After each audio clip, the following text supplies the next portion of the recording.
On the news tonight, President Buhari consults APC National Advisory Council on 2023 general elections. INEC organizes forum for media executives ahead of Ekiti and Osun governorship elections, plus more condemnation trails Owo church attack. Hello, good evening, and thanks for joining us on Channel 12 News tonight. My name is Idarisit Adedo. President Muhammadu Buhari has promised to provide the desired leadership in the ongoing consultations and consensus, building towards ensuring that the governing APC retains power in 2023 by recording its third consecutive victory at the polls in best interest of the nation. This was while addressing the National Advisory Council of the party, whom he tasked to bring their spheres of influence to bear in the process of ensuring that a formidable candidate of the party emerges for presidential elections. State House correspondent Adam Musambo reports. This meeting with the APC National Advisory Council is coming barely 24 hours after President Buhari engaged all the presidential aspirants of the party and urged them to consult, build consensus, and come up with a formidable candidate that will lead the party to victory at the polls. It was, amongst others, aimed at sharpening the focus of the APC family members as well as fortifying the positive democratic principles, practices, and culture of the party towards enhancing its electoral fortunes. I recognize the fact that you all have diverse interests, spheres of influence, and expectations. You similarly possess the collective ability to ensure our victory at the 2023 polls by strengthening the stability and unity of the party.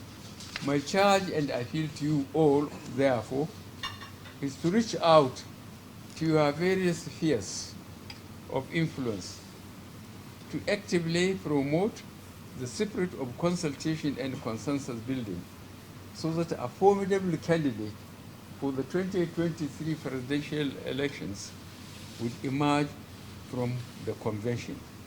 Our citizens do not expect less from us. The standard bearer of the governing party, the president insists, must have the ability to build a unified nation and the capacity to deal appropriately with the nation's fundamental challenges. He said the meetings held so far have not only been fruitful but indicative of a party that is prepared and marching towards a resounding victory at the presidential election. I wish to assure you that in the interest of the nation and the party, I shall lead this transition process and ongoing consultation till we successfully choose our candidate for the 2023 presidential elections and record our third straight victory thereafter, by God's grace. President Buhari described as pleasing that the APC presidential aspirants consist of eminent personalities rich in experience, pedigree of accomplishments in life, capacity, and commitment to service. Speakers at the meeting, including General Muhammad Magoro, Chief B.C. Akonde, and former Senate President Ken Namani, were unanimous that with hard work and a unified front, APC would win the 2023 elections, and expressed appreciation to President Buhari for the great service being rendered to Nigeria. From the State House, Adamu Sambu, NTA News. The Independent National Electoral Commission, INEC, says it has injected a number of technological innovations into the conduct of subsequent elections in Nigeria to check identified lapses in previous elections. The Commission, however, appealed to Nigerians, especially stakeholders in the election process, to monitor and prevail on politicians not to undermine the process. Adogbeji Adogba was at the forum of the media executives in Ekiti State with top officials of the Independent National Electoral Commission, INEC, in Ado-Ekiti. The forum was organized by the Independent National Electoral Commission, INEC, to intimate media executives about the Commission's effort in ensuring successful polls come June 18, as accurate report of the election plays a significant role in the success story of the election. INEC Commissioner Voter Education Festus Okoye assures that everything has been put in place for the success of the election, as 10,000 adult staff have been incorporated for the exercise. And we are going to use this particular election to test some of our technological innovations to make sure that we get everything right. There was presentation on technical innovations by INEC with special emphasis on beavers and its usage. The interactive section clarified issues, concerns and anxieties about the beavers, lapses that may occur in the voting process, and the need for media executives to acquaint themselves with the electoral law, as it is incumbent on media executives to be careful and meticulously process every information to avoid confusion, fake news and its attendant consequence. The various do's and don'ts and those red flags that journalists and media men should watch out for. With this training, definitely INEC is going to achieve a mileage. With this technological advancement, hopes are high that the June 18th governorship election in Ekiti State will be a huge success. From Ado Ekiti, Adogbeji Ojegba, NTA News. Meanwhile, the Senate and House of Representatives have jointly postponed resumption of plenary from Tuesday 7th June to Tuesday 14th June 2022. A statement from the Office of the Clerk, House of Representatives, Yahaya Danzaria, explains that the postponement is due to the ongoing National Convention of the All Progressives Congress APC and party primaries of other political parties for the 2023 general elections. Senators and House members have been advised to note the new date. In the meantime, the Vice President Yemi Osinbajo has assured the government and people of Ondo State, especially the entire Owo community, that the federal government will in no distant time fish out the perpetrators of Sunday attack on St. Francis Catholic Church, Owaluwa, Owo, and make them pay for their evil acts. The Vice President, who gave the assurance when he led federal government's delegation to the palace of the Olowo of Owo, noted that the government attack is an attack on the entire nation, as Owo has been a peaceful place. Toyin Batire reports. Vice President Yemi Osinbajo, who described the attack as unfortunate, noted that government will ensure that peace returns to the town. That we must find the perpetrators and they must be punished. And we must set an example of this with what has taken place here. Other sympathizers who visited Owo to commiserate with the people include APC presidential aspirant Bola Tinubu, Ekiti State Governor Kayode Fayemi, and Senator Ibikunle Amosun. The monarch appreciated them and appealed for urgent government intervention. I believe that government, both federal and state, need to investigate that deep down. Meanwhile, the mood in Owo is peaceful and calm but sober, as some markets and shops in the area were closed, while the scene of attack was manned by armed security agents. At the Federal Medical Center Owo, the injured are responding to treatment. From Owo, Toyin Batire, NTA News. Following the gun attack this Sunday at St. Francis Catholic Church, Owo, which left many faithful dead, Governor Oluwarotimi Akeredolu has cut short his trip to Abuja to visit the scene, describing the church invasion as a brutal massacre. Doris Olumoko reports that the management of the Federal Medical Center, FMC Owo, is appealing to residents of the area to come for blood donation to save more lives. Eyewitness account reveals that the gunmen, numbering about 3, invaded the church towards the end of the Pentecost Sunday Mass, shot sporadically, and then dropped dynamite, which exploded, killing many and others severely injured. I have concluded the Mass then with the closing response. The people were already responding when we heard the first gunshot, and then it was as if maybe people were fighting outside. So by those who saw these unknown gunmen now, they had to quickly close the door. So I told people to move into a place called the sacristy. So we were there. Including me, I ran towards the altar. So we are there. They were shooting. They even entered inside the church. They were shooting. So a man came towards the altar of the church with something. He was holding bomb on his hand. So he dropped it in that place, and he said it in a pidgin language. Say, "We go see. Say all of us go die." Then he went. So I shifted from that place. One boy like that, he used his leg to kick the bomb. So before you know, the bomb just exploded. It's quite unbelievable that somebody will come and the intention was to kill everybody in that church. And those who were running out, they were being shot from outside. Those who were inside were being shot from inside. They threw 2 dynamites to blow up the altar down to the sanctuary.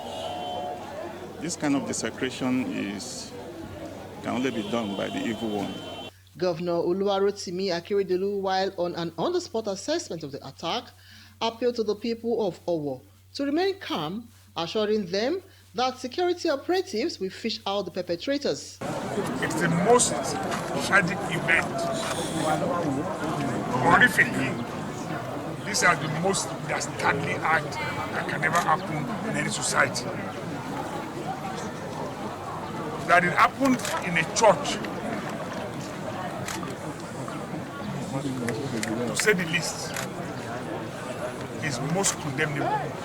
The remains of victims who lost their lives have been deposited at the morgue of the Federal Medical Center, Owo, and St. Louis Catholic Hospital, Owo, while medical personnel are battling to save the lives of those severely injured. We need blood for them, as many people that are within the hospital environment should come and please assist. Some families are still trying to locate their loved ones who were in the church where the incidents occurred. From Owo, Doris Ulumoko, NTA News. President of the Senate, Ahmed Lawan, has condemned the heinous killings of worshippers by terrorists on Sunday at St. Francis Catholic Church, Owo, in Ondo State. In a statement by the Special Advisor to the President of the Senate on Media and Publicity, Ola Awoniyi, Senator Lawan described the callous attack on innocent worshippers as shocking and reprehensible. He called for a painstaking investigation and prayed for the repose of the souls of those killed and wishes the injured speedy recovery. He condoled with families of the victims, the government, and the entire people of Ondo State. Meanwhile, the Speaker House of Representatives, Femi Gbajabiamila, has demanded immediate action from government against Sunday's attack on a church in Owo, Ondo State, which resulted in the death of many worshippers. Gbajabiamila, while condemning the dastardly act, described those behind the attack as enemies of the state who must be fished out and dealt with accordingly. He wondered why anyone could attack worshippers at their place of worship, saying only a wicked mind could kill in such a mindless manner. The Speaker lamented that the activities of terrorists, bandits, kidnappers, and other criminal elements in the country were becoming a daily occurrence, adding that incessant attacks of innocent Nigerians across the country must be brought to an end.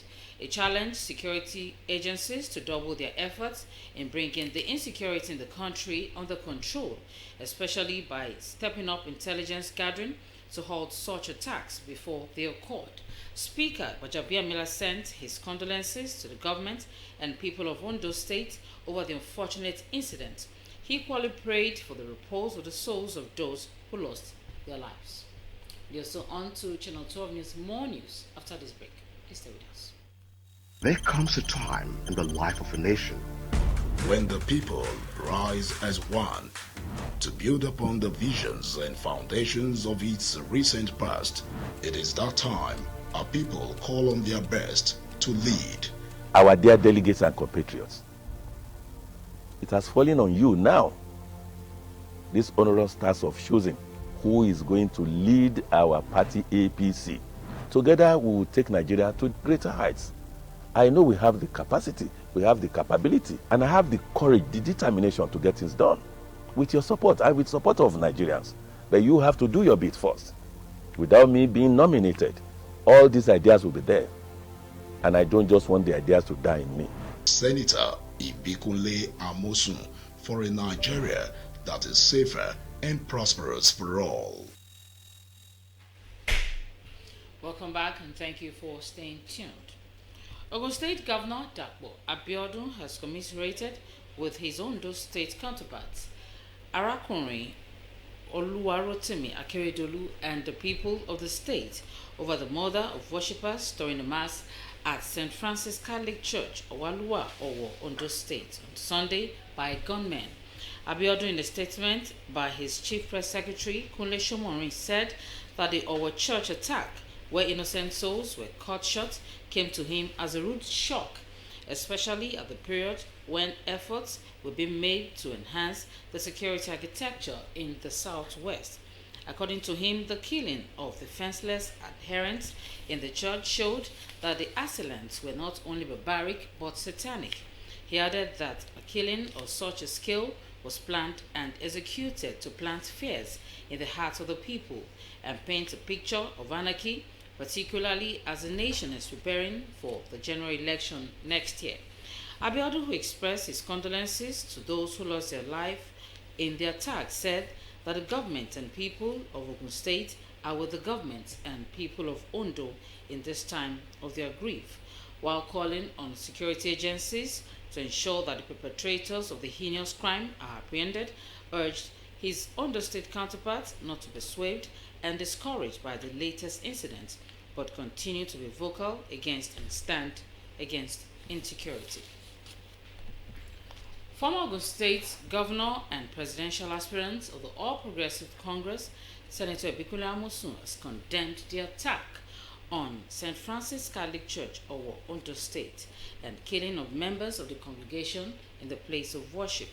Senator Amosun, during a sympathy visit to Owo town and the injured while receiving treatment at the hospital, expressed sadness by the mindless killing in the gory attack.